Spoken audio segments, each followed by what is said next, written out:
hay lo que se llama alteraciones estructurales, alteraciones funcionales y lo que son las alteraciones de implantación. Las alteraciones funcionales poco o nada se observan, por ejemplo, una insuficiencia placentaria. Las alteraciones de implantación están, por ejemplo, de PPNI, la placenta previa, dentro de las alteraciones placentarias. Lo que un poquito me interesa que aprendan ahora son las alteraciones estructurales, ¿ya? Alteraciones estructurales. Y dentro de las alteraciones estructurales, ¿okay?, existen muchas alteraciones estructurales en la placenta. En principio podemos ver una placenta múltiple. ¿Qué significa? Que dentro de la placenta existen varias masas placentarias, ¿ya? Por eso se llama placenta múltiple. Dentro de estas, las más importantes está la placenta bilobulada, ¿ya? Bilobulada, y la placenta subcenturiada, ¿ya? Subcenturiada, o subcenturiata también se llama, ¿ya? Placenta subcenturiada.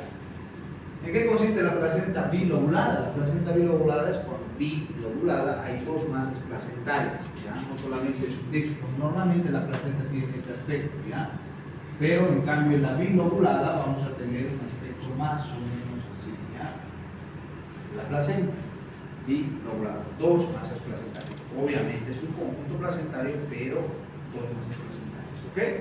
En cambio en la subcenturiada es cuando hay una masa placentaria y además cotiledones aberrantes que se comunican mediante vasos sanguíneos, ¿ya? Este es uno de las alteraciones estructurales más frecuentes en cuanto a las alteraciones placentarias, porque resulta que cuando se produce el tercer periodo del parto, el alumbramiento expulsa la placenta y puede que queden estos restos o cotiledones. Entonces la paciente va a seguir sangrando y se va a producir el colágeno postparto. Mucho con la placenta subcenturiada. O sea, hay una masa placentaria y hay cotiledones aberrantes, ¿ya? Que obviamente están intercomunicados por vasos sanguíneos. En el alumbramiento sale la placenta y uno dice, ah, bueno, ha salido la placenta, está completa, no hay ningún problema. Pero quedan estos cotiledones aberrantes que pueden producir el colágeno postparto. Ojo, ¿ya? En eso consiste la placenta subcenturiada. ¿Ok? Después hay una placenta también denominada zonaria. ¿En qué consiste la placenta zonaria? Es cuando la placenta se forma alrededor de un anillo, ¿ya? Un anillo central. Por decir que esta es la placenta y acá hay un anillo central, ¿ya? A eso se llama placenta zonaria. Después hay también lo que se llama la placenta membranosa. Membranosa, o también denominada difusa. Es cuando la placenta es demasiado delgada y se extiende, ¿ya? Por decir, esta es la placenta, pero esta placenta difusa o membranosa es mucho más amplia. Pero delgada y mucho más amplia. Delgada y mucho más amplia, ¿ya? Por eso se llama membranosa o difusa, porque se extiende más. ¿Ok? Luego está la placenta fenestrada, también fenestrada. ¿En qué consiste? Es cuando existen espacios vacíos dentro de la misma placenta. Por decir, esta es la placenta y hay espacios vacíos en la placenta, ¿ya? No hay tejido placentario. A eso se llama placenta fenestrada. Y finalmente, una de las últimas, la placenta circunvalada. Circunvalada. ¿En qué consiste esta placenta? Es cuando alrededor de la placenta, en los bordes externos de la placenta, hay un anillo fibroso, tejido fibroso, ¿ya? Por eso se llama placenta circunvalada. ¿Ok? ¿Cuál es la valoración clínica? ¿Qué es lo más importante de todo?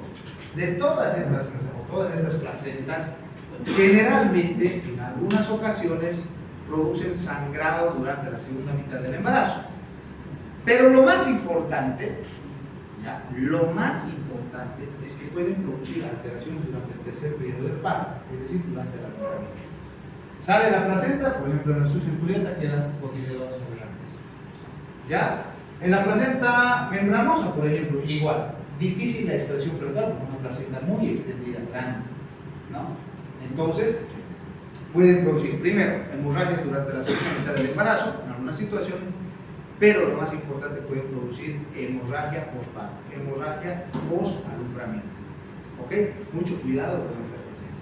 Resulta que las alteraciones placentarias, según el libro, constituyen el 9% de las alteraciones o patologías, pero yo digo que es una frecuencia muy alta.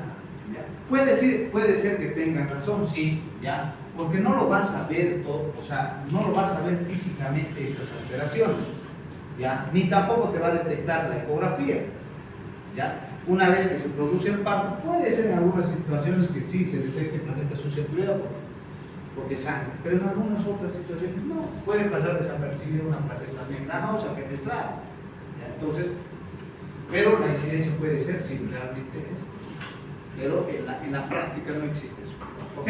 Eso en cuanto a alteraciones placentarias. Eso es lo que me interesa. Lo demás es ya. ¿Puedo hablar? ¿Puedo hablar? Sí.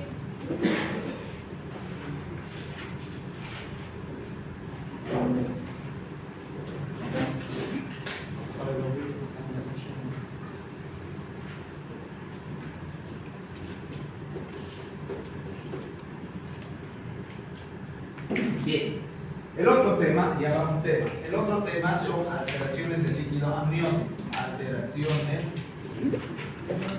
del líquido amniótico, ¿ok? ¿Qué alteraciones del líquido amniótico frecuentemente podemos encontrar? Dos, uno, polidramnios, y el otro lado de la moneda, oligohidramnios. Oligohidramnios.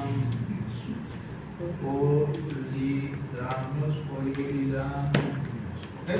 Esas son las dos alteraciones más frecuentes y prácticamente únicas en cuanto al líquido amniótico. ¿Ya? ¿Qué podemos decir del polidramnios? ¿Qué podemos hablar del polidramnios? Bien, primero, como siempre, definición. Segundo, incidencia.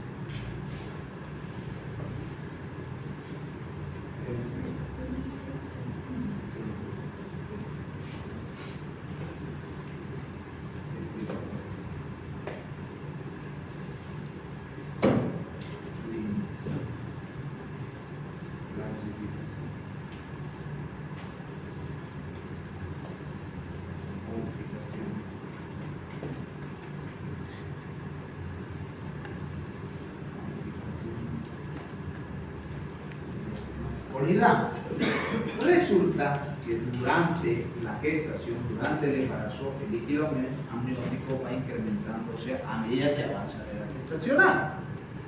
Obviamente, la cantidad de líquido va a aumentar, está. No es que se produce y a una edad gestacional nada y no se produce. No. A medida que va aumentando o avanzando la gestación, se va aumentando también la cantidad de líquido acorde a esa edad gestacional. Resulta que a las 37 a 38 semanas podemos tener una cantidad de líquido amniótico entre 700 a 1000 ml, ¿okay? 700 a 1000 ml, hasta las 37 a 38 semanas. Pero resulta que ya a partir de las 38 semanas, un embarazo a término va disminuyendo la cantidad de líquido amniótico. Esa disminución de líquido amniótico es fisiológico en un 8%. El 8% puede haber una difusión fisiológicamente. ¿Ya? Cosa que hasta las 42 semanas, que ya es un embarazo post-término, podemos tener una cantidad de líquido amniótico de 400 ml. ¿Ok? Bien, algo fisiológico. Ahora bien, resulta que el polidramnios se define como el exceso, obviamente, de líquido amniótico mayor a los 2000 ml. ¿Ok? ¿Cómo definimos? Exceso de líquido amniótico mayor a los 2000 ml. ¿Ok? Pero esta definición es un poco arbitraria, ¿ya? O sea, teóricamente uno no puede determinar, bueno, aquí hay 2000 ml. A ver. ¿Sí? Si no están a gusto con la clase, pues Estamos grabando y se acabó. a ver. Pero esta definición es un poco arbitraria. ¿Por qué? Porque no podemos determinar específicamente 2000 ml en la paciente, o 1000 o 500, es difícil. ¿Vale?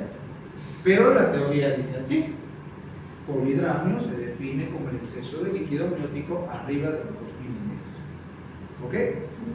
Bien, para eso, para determinar, sí, hay un polihidramio, pues netamente hoy en día nos basamos en lo que es la ecografía.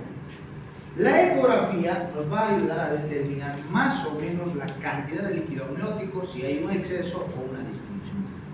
¿Ok? Mediante dos medidas. ¿Cuáles son?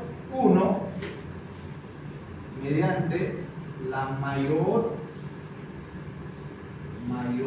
medida vertical de la bolsa, ¿ya? Y dos, mediante el ILA. Esta es una abreviatura internacional, que es ILA, índice de líquido amniótico. ¿Ok? Índice de líquido amniótico. Bien, ¿en qué consiste estos dos aspectos? Ya hemos definido qué es polihidramio. ¿En qué consiste esto? Supongamos que este es el abdomen de la madre, ¿ya? La barriga de la madre. Entonces, dividimos al abdomen, a la barriguita de la mamá,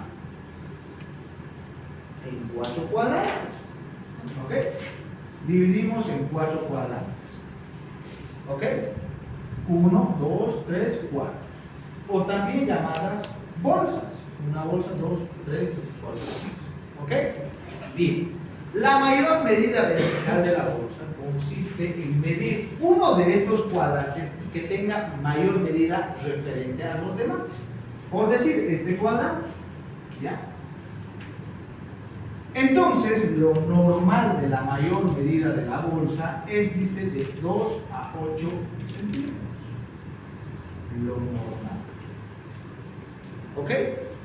Arriba de 8 centímetros se considera polihidramio. Debajo de 2 centímetros se considera polihidramio. ¿Ok? Esa es entonces la mayor medida vertical de la bolsa. Encontrar la mayor medida, como su nombre nos dice, de uno de los cuadrantes. Y lo normal es de 2 a 8 centímetros. Por debajo, polihidramio. Por arriba, polihidramio. ¿En qué consiste el índice de líquido amniótico? Consiste en la sumatoria de estos 4 cuadrantes. En eso consiste el índice de líquido amniótico. Cuando yo les pregunto, ¿qué es ILA? No me van a estar diciendo, ¿qué es esa abreviatura, doctor? Yo les estoy diciendo, ¿verdad? Índice de líquido amniótico es la sumatoria de los 4 cuadrantes. ¿Ok? O 4 bolsas. Lo normal, 5 a 25 centímetros. ¿Ok? Por debajo de 5, polihidramio. Por encima de 25, polihidramio. ¿Ok? De 25 a 30, polihidramio leve. De 30 a 35, polihidramio moderado. Arriba de 35, polihidramio severo. ¿Ok? ¿Me han entendido, no? Ese es el índice de líquido sumatoria de las 4 bolsas. ¿De 5 a 25? 5 a 25, lo normal. Pero ¿quién te va a reportar esto? El ecografista. Doctor, el índice de líquido amniótico está 27 a la mecha. Tiene un polihidramio leve y hasta fácil. ¿No? Doctor, su ILA está 10 centímetros. Ah, está perfecto. Está dentro de lo normal. El ecografista. Por eso es que cuando vos estás sospechando por clínica, le mandas a hacer al ecografista una ecografía y le pides, entre paréntesis, medición de ILA. ¿Y qué es ILA? La sumatoria de sus constantes. ¿Quién te lo da? El ecografista. ¿Ok? Bien. Entonces, definición, ¿qué es? Exceso de líquido amniótico mayor a 2000 mililitros. Incidencia. ¿Cuál es la incidencia del polihidramio? Resulta que por mayor medida vertical de la bolsa, la incidencia es de 0.35. ¿Ok? Y por hila es de 0.15%. ¿Qué significa esta incidencia? Que es muy baja. Poco o nada van a ver porque es poligramo, pero hay. ¿Ya? 0.35 por mayor medida vertical y 0.15 la incidencia. ¿Ok? Por hila. Muy bien. Etiología. ¿Por qué se produce? ¿Cuál es la causa del poligramo? ¿Quién la causa? Resulta que del 60 al 65,1%, ¿te parece matemáticas? Del 60 al 65,1% resulta ser idiopática. Idiopática. ¿Saben qué es esto? Idiopática. No se conoce la causa. No hay causa. Ya, no se sabe el origen, no se sabe por qué se produce el poligramo. Y es un porcentaje obviamente alto. O sea, que la mayoría de los poligramios no sabemos la causa. Ahí lo dice, 60, 65%. El restante puede ser producido dentro de la etiología por, primero, malformaciones fetales. Malformaciones fetales. ¿Ok? ¿Qué tipo de malformaciones te pueden producir poligramos? Primero, malformaciones gastrointestinales. Por ejemplo, una atresia de esófago, una atresia de duodeno. ¿Ya? Otro, malformaciones neurológicas, cerebrales. Por ejemplo, ausencia del cerebelo. Otro, malformaciones cardiovasculares. ¿Ok? Estas malformaciones son causa de qué? De que te produzcan poligramos. Ahorita vamos a ver en la etiopatogenia el por qué. ¿Ok? Otra causa, segunda causa, diabetes gestacional. ¿Ya? Esa es otra causa, aparentemente, del que se produce, por qué produce poligramos. Otro, embarazo múltiple, lo que hemos visto en la primera clase, un embarazo gemelar, un embarazo múltiple puede ser causa de poligramos. Y finalmente, inmunización RH, inmunización RH, es decir, cuando la madre es RH negativa. Puede ser una causa de poligramos. ¿Ok? No se olviden entonces, 60-65.1% idiopático, no conocemos. El restante, malformaciones fetales, segundo, diabetes gestacional, tercero, embarazo múltiple y cuarto, insuficiencia. ¿Ok? Bien, ¿puedo hablar?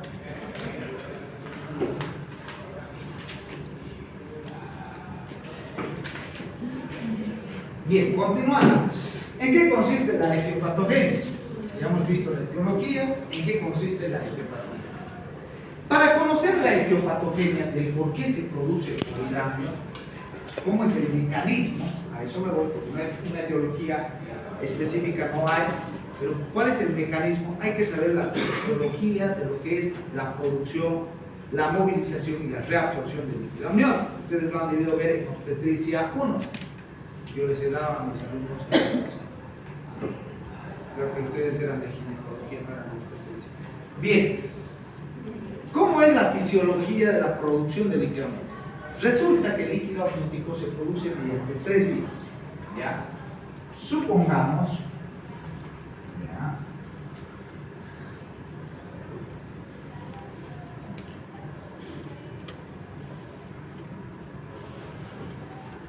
¿ya? Supongamos que este es un feto, este es el cordón umbilical y estas son las membranas.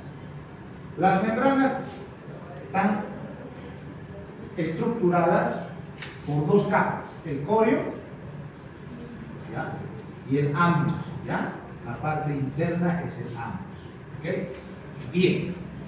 Se produce el líquido amniótico mediante tres vías. Uno, por difusión simple a través del amnios, es decir, la membrana interna, ¿ya?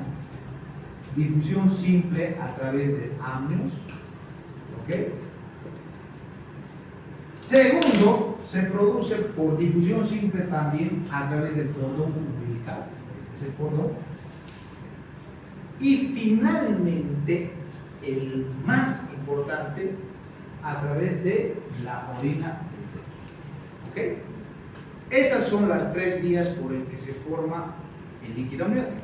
Vuelvo a repetir: difusión simple a través del amnios, difusión simple del cordón umbilical y la orina del feto, el más importante, la orina del feto. Esas son las tres vías por las que se forma el líquido amniótico. Circula el líquido amniótico, al igual que lo que lo hace el líquido cefalorraquídeo, igual lo que lo hace el líquido peritoneal, todo el tiempo está circulando, produce, circula, se reabsorbe. Entonces, este líquido amniótico también tiene que reabsorberse. ¿No ve? Se produce, circula y reabsorbe. ¿No ve? Bien, ¿cuáles son las tres vías por las que se reabsorbe? Lo mismo. Primera vía por la que se reabsorbe el líquido amniótico, a través del amnios, también por difusión simple. ¿Ok?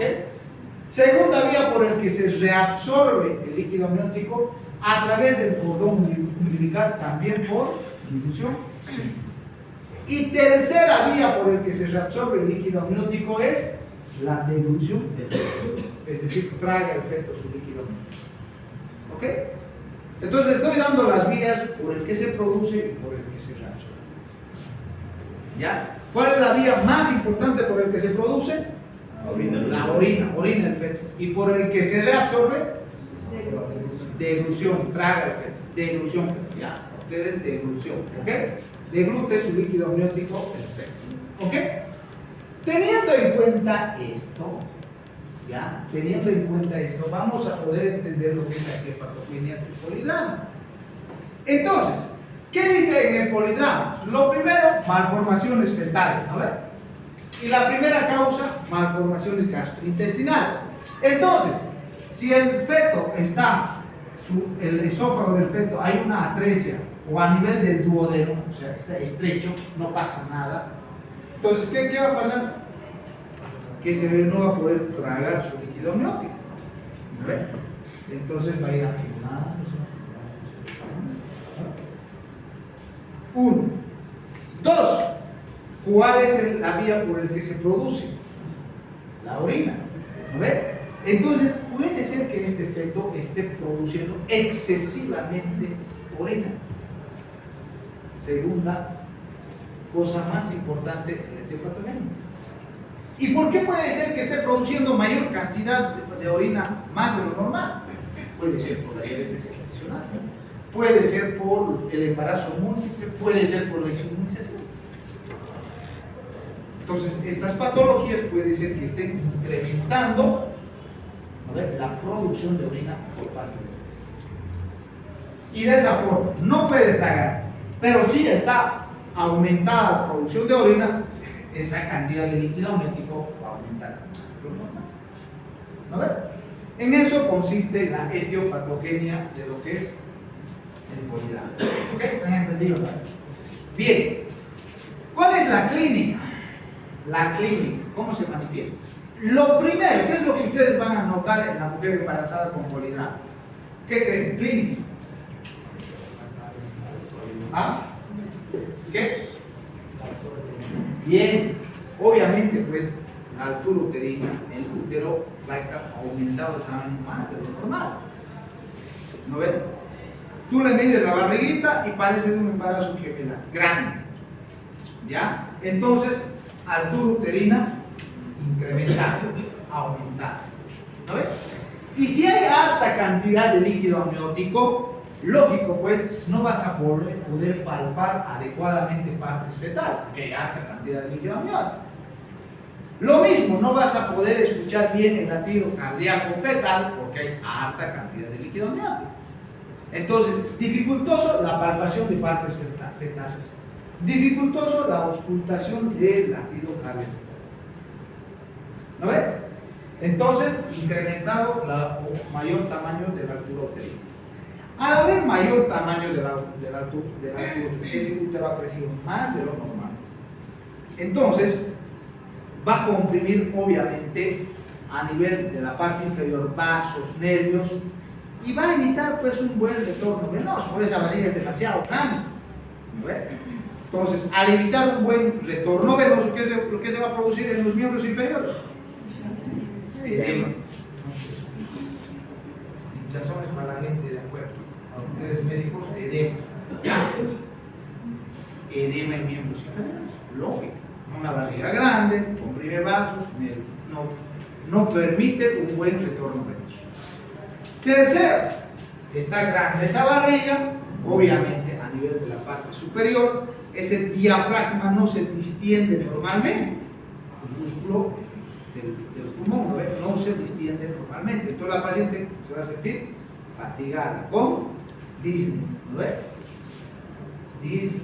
Entonces, esta es la clínica del polidramo. Primero, antiuterina incremental. Segundo, edema. Tercero, disnea. ¿Ok? Bien. ¿Cuál es la clasificación del polidramo? ¿Cómo clasificamos al polidramo? Obviamente ya les he dado una clasificación ecográfica que es polidramios leve, moderado, severo. Ya no hay donde perder. Pero hay otra clasificación en cuanto al tiempo. Hay un polidramios agudo y un polidramios crónico. El polidramios agudo se manifiesta en un lapso de 48-72 horas. O sea, que la mujer embarazada estaba normalmente con su desarrollo de la gestación, la altura uterina normal, pero llega a una edad gestacional y en 48-72 horas incrementa excesivamente la altura uterina. Hay una excesiva producción de líquido. Causa, no sabemos, 60-65.1 nos dice que es idiopático. Entonces, este polidramios agudo suele ser más severo, suele dar un polidramios severo, ¿ya? Porque aparece rápido, brusco, ¿ya? De 48 a 72 horas con una barriga o una altura uterina incrementada. En cambio, el polidramios crónico, como su nombre lo dice, crónico, es que la paciente pues paulatinamente ha ido incrementando su líquido.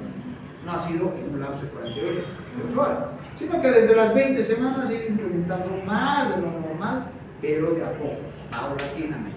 Por lo tanto, este polidramios crónico suele ser leve, más tolerable por la paciente. Entonces, cuando yo les pregunto ese examen, ¿cómo es el polidramios agudo? Severo. ¿Cómo es el polidramios crónico? Leve. ¿Lo ves? No hay dónde perder. Bien, eso en cuanto a la clasificación. Complicaciones. Te puede dar el polidramios una infinidad de complicaciones. Primeramente, puede producirte DPPMI. ¿Ya? Puede producirte amenazas de parto prematuro. Puede producirte ruptura prematura de membranas. Obvio, pero esa barriga grande te va a producir, se puede romperla. ¿No ves? Puede producirte hipertensión inducida por el embarazo, es decir, su presión de la paciente se incrementa. Puede producirte mortalidad perinatal, o sea, nace el bebé y se muere. Mortalidad perinatal. Puede producirte prolapso de cordón, es decir, atiendes tu parto o está dilatando la paciente, antes de atender el parto, está dilatando la paciente, rompe la bolsa, se sale el cordón. Prolapso de cordón. Puede producirte situaciones o presentaciones viciosas, es decir, por ejemplo, una situación transversa, una situación obliqua, si tiene alta cantidad de líquido amniótico, el bebé está ahí, pues nada. Entonces puede producirte una situación transversa, puede producirte una presentación podálica. Lo normal que es una situación longitudinal y que esté encefálico, una presentación cefálica. Pero puede estar podálico, puede estar transverso, longitudinal, etc. ¿Ok? Transverso o oblicuo, perdón. Transverso o oblicuo. ¿Ok? Puede presentarse esas situaciones viciosas o presentaciones viciosas. ¿Qué más? Obviamente, al haber prolapso de cordón, al haber situaciones viciosas, presentaciones viciosas, hace que las cesáreas se incrementen. ¿Y qué hemos dicho en las placentas previas? No, la causa más importante son las cesáreas, cirugías anteriores. Entonces, incremento de cesárea, otra complicación. Y las cesáreas te van a llevar a otras complicaciones, ¿verdad? Finalmente, otra complicación, hemorragia postnatal. ¿Ya? Es decir, como es un útero grande, sale el feto, sale el líquido amniótico, sale la placenta, se produce el alumbramiento, ese útero tarda en contraerse. O finalmente no se contrae y se produce atonía uterina y empieza a sangrar la placenta. ¿Ok? Bien, esas son las complicaciones del polidramus. ¿Ok? ¿Cómo diagnosticamos al polidramus? ¿Puedo hablar? Ustedes ya saben. ¿Cómo diagnosticamos? Ecografía. Bien, primero viene tu paciente y le ves una barriga muy grande. ¿Cuántas semanas, señora, tiene? Vos le sacas por su pum y por sus ecos anteriores, 30 semanas por su altura uterina, mide 37, 38 centímetros. Parece de un embarazo a término. Puede ser que tenga polidramus esta semana. Bien, primero, clínico. Todo lo que hemos dicho. Altura uterina aumentada, edema en miembros inferiores, Disney. Bien. Pero el diagnóstico más específico para el polidramus es la ecografía. ¿Ok? ¿Mediante qué? Mediante la medida mayor vertical de la bolsa, ¿no? Mediante el INA. Ya sabemos que son estos dos, ya lo hemos dicho antes. Mediante esos dos parámetros, la ecografía nos va a diagnosticar polidramus. ¿Ok? Bien. Tratamiento. ¿Cuál es el tratamiento del polidramus?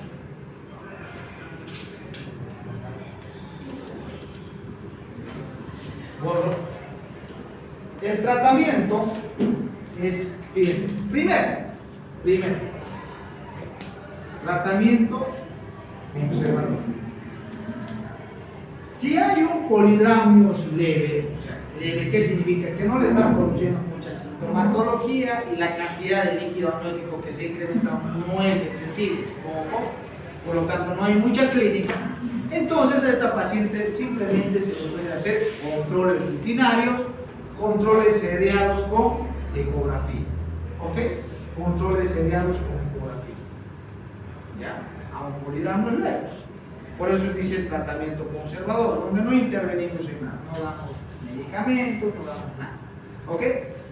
Segundo, amniocentesis. Amniocentesis.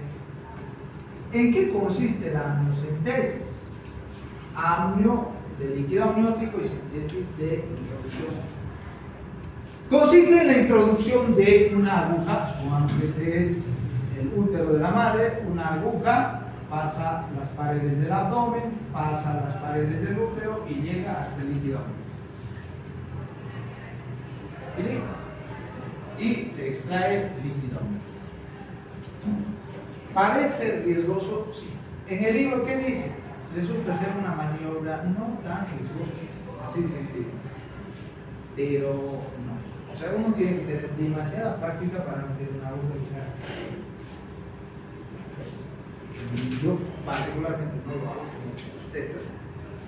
Entonces, para mí es una maniobra un poco relativamente complicada. Pero el libro es muy sencillo, fácil.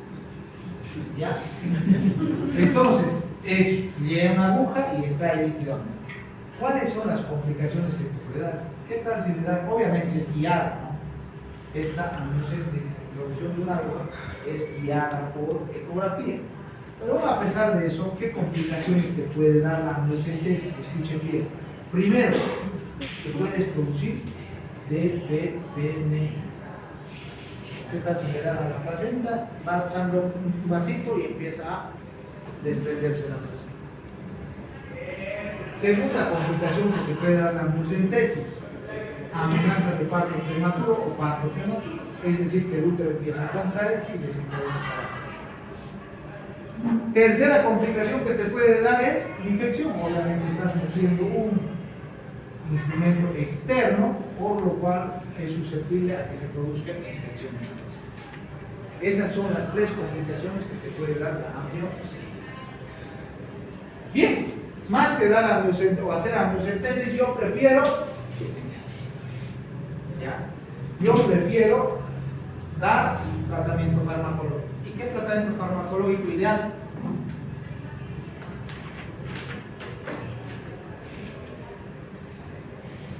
Indometacina. Lo han debido escuchar, algunos lo conocen, lo han debido utilizar. ¿Qué es la indometacina? Es un antagonista de la prostaglandina sintetasa. Es una AINE, ¿ya? Antagonista de la prostaglandina sintetasa. ¿Ok? ¿Cuál es el mecanismo de acción de la indometacina? Cumple tres funciones. Primero, permite la movilización rápida del líquido amniótico a través del amnios. Segundo mecanismo de acción, permite también la movilización rápida por difusión simple a través del cordón umbilical. Tercer mecanismo de acción de la indometacina, evita que el feto produzca mayor cantidad de orina. Pues cuando yo les pregunto cuáles son los tres mecanismos de acción de la indometacina, ¿ok? Escuchen bien. Permite la difusión simple rápida a través del amnios. Tercero o segundo, permite la difusión simple rápida a través del cordón umbilical. Y tres, evita la producción de orina a través del feto. ¿Ok? Esos son los tres mecanismos de acción de la indometacina. La indometacina puede venir en tabletas de 25 miligramos y se da 25 miligramos cada 6 horas, ¿no ven? Vía oral. Pero también viene en supositorios de 100 miligramos y se da 100 miligramos por día por 3 días, ¿ok? Por 3 días. ¿Ok? Una vez que se administra la indometacina, ya a los 15 minutos tenemos indometacina a nivel placentario, a nivel de la sangre fetal. Su vida media de la indometacina es de 14.7 horas, o sea que a las 14 horas ya no va a haber indometacina en sangre. Su vida media es de 14, estoy diciéndoles, estoy dándoles clases de farmacología. 14.7 horas. La vida media de la indometacina es 14. O sea, todo medicamento que ustedes den a la indometacina. No es que, a ver, para polidramio le daré indometacina y más. No, tiene que saber qué mecanismos, qué efectos colaterales, todo. Porque para una mujer en la regla por eso les estoy diciendo, ¿no? Porque no me está cargando. Tiene que ser. Ok, entonces, vida media de la indometacina es de 14.7 horas.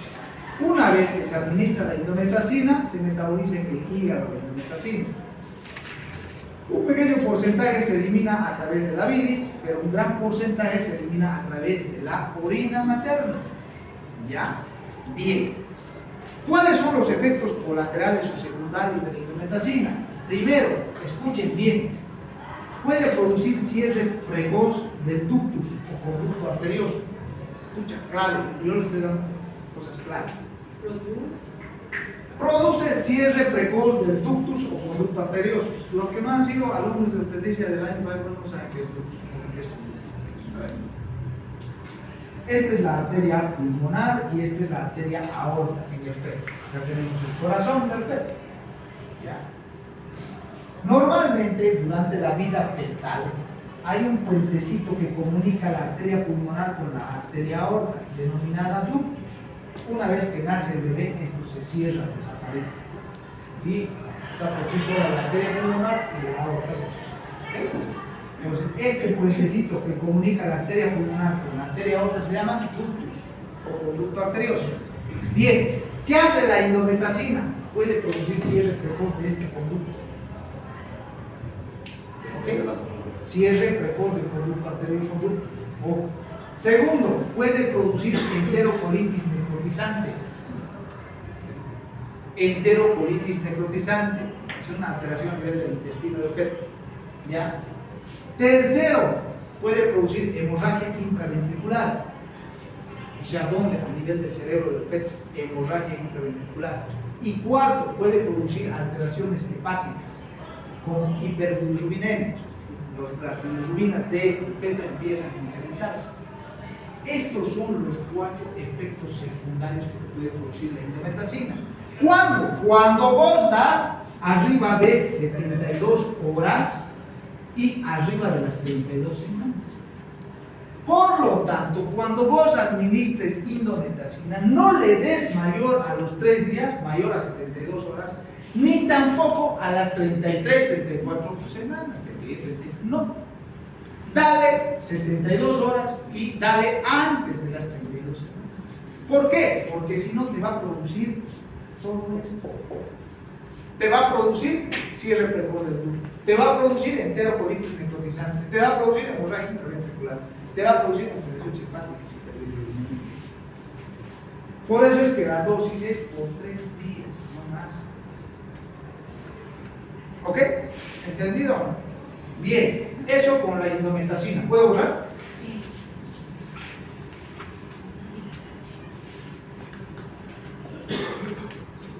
Bien. Eso en cuanto al tratamiento de... Hay otros fármacos también, pero que no se utilizan y que tienen mayor efectos colaterales que la indometacina. Eso en cuanto al tratamiento de polidramios. ¿Alguna pregunta de polidramios? No.